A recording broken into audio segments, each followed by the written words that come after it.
পুলিশকে সামরিকায়ন করলে সমস্যা কি? কি সমস্যা? বিশাল সমস্যা। কি বলেন তো, কি সমস্যা? উঠকায় পাচ্ছেন না? আমি কয়ে দিব? আচ্ছা কয়ে দিই। হ্যাঁ, আমাদের ঠোলা মন্ত্রী কয়ে দিই। হ্যাঁ, কারে ফাইট করে? দেশের শত্রুরে ফাইট করে।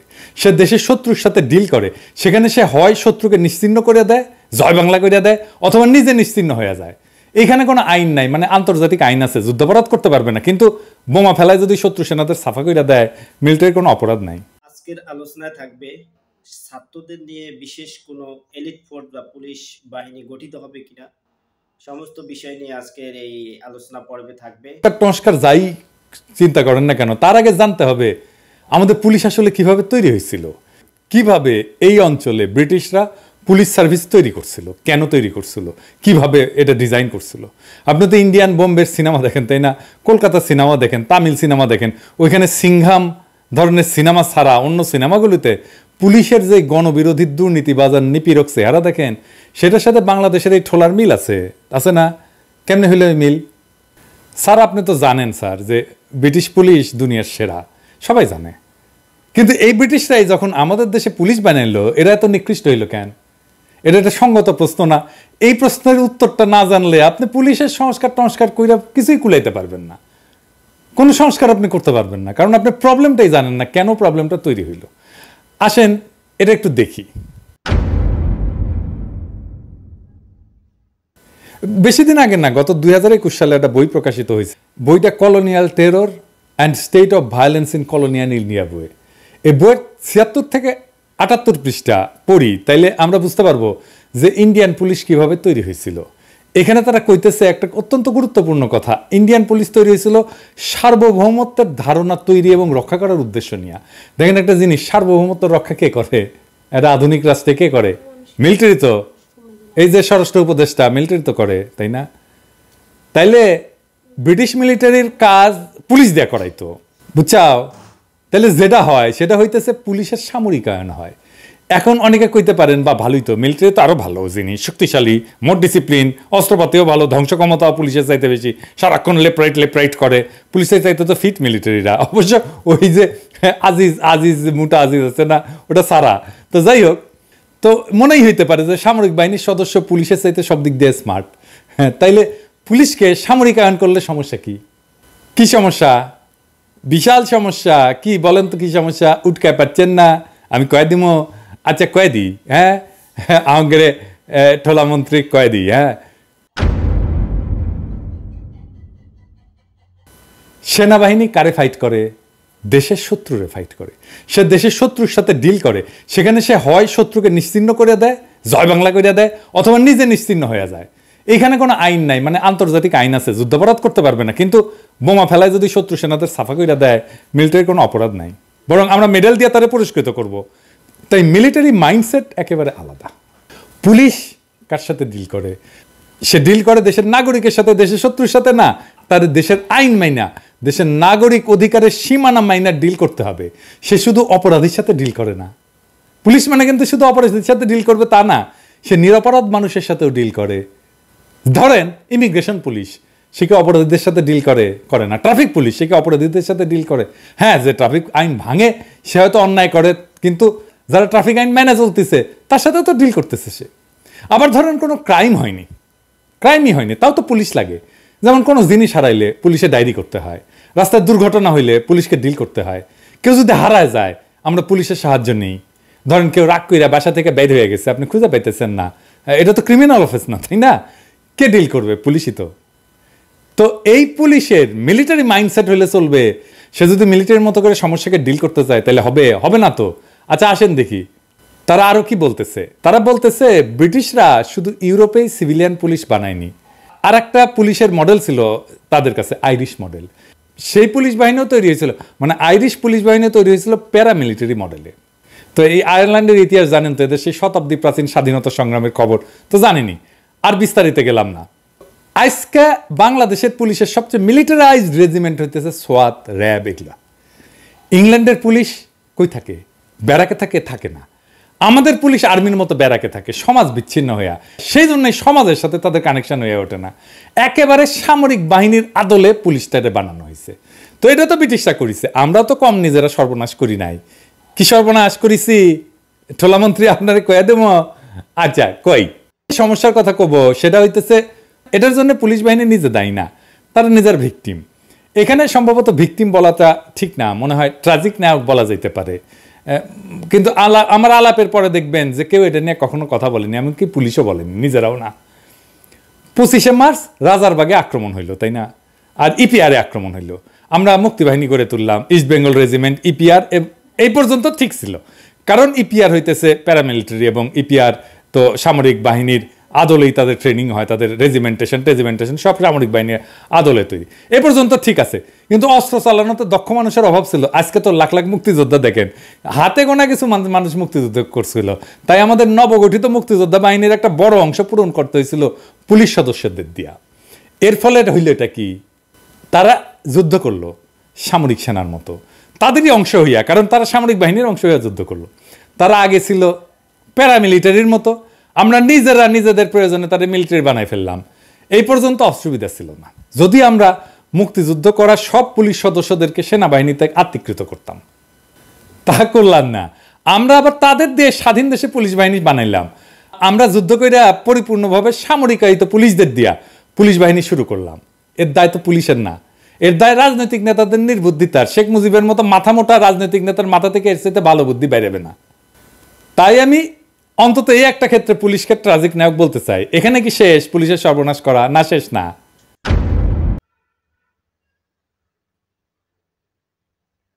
ফেরত আসলো সামরিক অফিসারদের, পুলিশে পোস্টিং দেওয়া হইলো। এখন আপনারাই বলেন এটাই ঠিক হয়েছে? ওই সামরিক সদস্য তো মিলিটারি সব কালচার পুলিশে ঢুকাবে, তাই না? সেভাবে কমান্ড করবে, সে তো অধীনস্থদের মাইন্ডসেট বদলাই দিবে। এমনিতেই নাচনি বুড়ি, তার উপরে ঢাকের বাড়ি, এডিটর সাহেব ঢাকের বাড়ি দেন দুই একটা, হইছে। এই পাকিস্তান ফেরত সামরিক অফিসার থেকে পরবর্তীতে আইজিপিও হয়েছে গেলে। আচ্ছা এখানে থামলেও হইতো। তারপরে তৈরি হইলো র্যাব, মাখায় ফেললো সবকিছু, সেনা কমান্ডে পুলিশ আনসার টানসার সবকিছু মিলা কার কে মারে ধুলায় অন্ধকার। আভ্যন্তরীণ আইন শৃঙ্খলার কাজ করলো সেনাবাহিনী দিয়ে। আবার এইভাবে কলোনি মাস্টারদের তৈরি করা পুলিশ বাহিনীকে আরো নিকৃষ্টতর কইরা তুললাম আমরা। কলোনি মাস্টারদের পুলিশের সাথে আজকের এই পুলিশের কি মিল জানেন? আসেন এটা দেখি। মনিউদ্দিন খানকে চিনেন? চট্টগ্রামে থাকতেন, ফারাজি আন্দোলন নিয়ে পিএইচডি করেছিলেন। স্যার বছর 3 আগে মারা গেছেন, আল্লাহ ওনারে বেহেশত নসিব করুক। আমার একবার ওনার সাথে দেখা করে আলাপ করার সুযোগ হয়েছিল, ওনার বাসায় যায়। এই ছবিটা স্মৃতি হয়ে আছে। উনি ব্রিটিশ আমলের ওয়াহাবি ট্রায়ালের কিছু নথি সংগ্রহ করছিলেন। এই যে এটা ওয়াহাবি ট্রায়াল কি, 1857 সালে সিপাহী বিদ্রোহের পর ব্রিটিশরা অসংখ্য মুসলমান আলেমদের বিরুদ্ধে গণবিচার করে জেল ফাঁসি দ্বীপান্তর দেয়। আজকাল হাসিনা পুলিশদের আপনি একইভাবে বিরোধীদের দমন করতে দেখবেন। তো মঈনুদ্দিন স্যারের ওই নথিতে ইন্টারেস্টিং কি জিনিস ছিল জানেন? ব্রিটিশ আমলে বিশেষ করে বগুড়া, রাজশাহী, মালদা আর দিনাজপুরে অসংখ্য কৃষক প্রজা আর তরিকায় মোহাম্মদীর ওলামাদের গ্রেপ্তার করে আন্দামানে আর পাঞ্জাবের কারাগারে পাঠানো হয়েছিল। যেসব পুলিশ এবং প্রসিকিউটর যত বেশি সংখ্যক ব্যক্তিকে গ্রেপ্তার করতে পারত আর মামলা বানাইতে পারত, ব্রিটিশ সরকার সে সমস্ত পুলিশ সদস্য আর প্রসিকিউটরদের আলাদা পুরস্কার পদবি দিত, হাসিনা যেমনে দেয়। দেখেছেন না যেগুলো ওই শিবির, জামাত, বিরোধী দলের নেতাকর্মীদের খুন ক্রসফায়ার করতে যেমন প্রদীপ এদেরকে খেতাব দিত, ঠিক একইভাবে। আর যেসব পুলিশ প্রচুর মামলা গ্রেপ্তার আগ্রহী কম ছিল তাদেরকে তিরস্কার করা হইতো। মূলত যত বেশি মামলা তত পুরস্কার আর তত পদবি। এই দেখেন যে কোন লিখে সে 1870 দশকে 3000 রুপি পুরস্কার দেওয়া হয়। এই দেখেন সেই নথি, 204 পৃষ্ঠার 87 নাম্বার নথি। 1870 সালে 3000 রুপি কত ছিল হিসাব করেন তো। শুধু তাই না, কনস্টেবলদেরকেও 50 থেকে 500 টাকা দেওয়া হয়েছিল, একজন পাইছিল একাধিক 12। এইবার পৃষ্ঠা 12 দেখেন তো, 23,437 টাকা। তো ভাবতেছেন বাপ ভালো তো, ব্রিটিশদের কি দরাজ দিল দিছে তো টাকা। কিন্তু টাকাটা কই পেয়েছে? এইবার পৃষ্ঠা 12 দেখেন, ওই টাকাটা জোগাড় করছে আলেমদের সম্পদ নিলামে তুইলা। দেখেন 23,437 টাকা পাইছে নিলামে তুইলা। এই টাকা থেকে পুরস্কৃত করছে পুলিশদের। ঠিক হাসিনার সময়টা কিভাবে যেন পুরা মিল। এভাবেই যুদ্ধাপরাধীদের সম্পদ বইলা বাজেয়াপ্ত করা হয়েছে। তারেক রহমান, জুবাইদুর রহমানের সম্পদ বাজেয়াপ্ত করা হয়েছে না? এইভাবে পুলিশদেরকে ওই টাকাতে পুরস্কার দেওয়া হইতেছে। যে সমস্ত পুলিশ অসংখ্য ভুয়া মামলা দিছে, অসংখ্য লোকের নামে গায়েবী মামলা দিছে, বিশেষ করে উত্তরবঙ্গে অসংখ্য মানুষকে গ্রেপ্তার করছে উগ্রবাদের দোহাই দিয়া, তারা বেশিরভাগই রাষ্ট্রপদক পাইছে, সরকারি পুরস্কার পাইছে। কলোনিয়ালিজম বা ব্রিটিশ উপনিবেশবাদ ঠিক যেভাবে আমাদের পুলিশিংকে প্রাতিষ্ঠানিক করে গেছে, সেই পুলিশিংটা ঠিক একই কায়দায় এখনো জারি আছে। আমার নিজের একটা অভিজ্ঞতা বলি, আমার বগুড়ার মিরপুরে বাসায় হাসিনার আমলে কিছুদিন পরপরই পুলিশ যেত আর জিগাইতো আমার সম্পত্তি কি কি আছে। আমি বুঝতাম না সম্পত্তির খোঁজ কেন নেয়, এখন বুঝছেন তো সম্পত্তির খোঁজ কেন নেয়, বুঝছাও এখন কি করা লাগবি।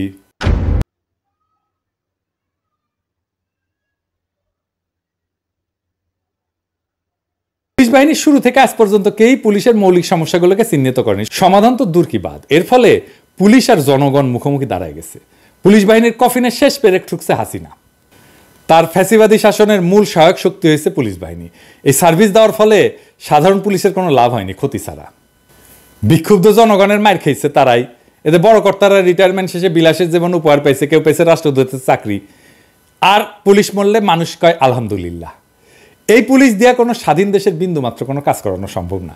এই পুলিশের কাঠামো পাল্টাইতে হবে, ট্রেনিং পাল্টাইতে হবে, আগা পাঁচতলা। একটা কাজ প্রথমেই করতে হবে, সেটা হইতেছে পুলিশের হাতে কোনো প্রাণঘাতী অস্ত্র দেওয়া যাবে না। আত্মরক্ষার জন্য যা যা লাগে শুধু সেটা দেওয়া যাইতে পারে।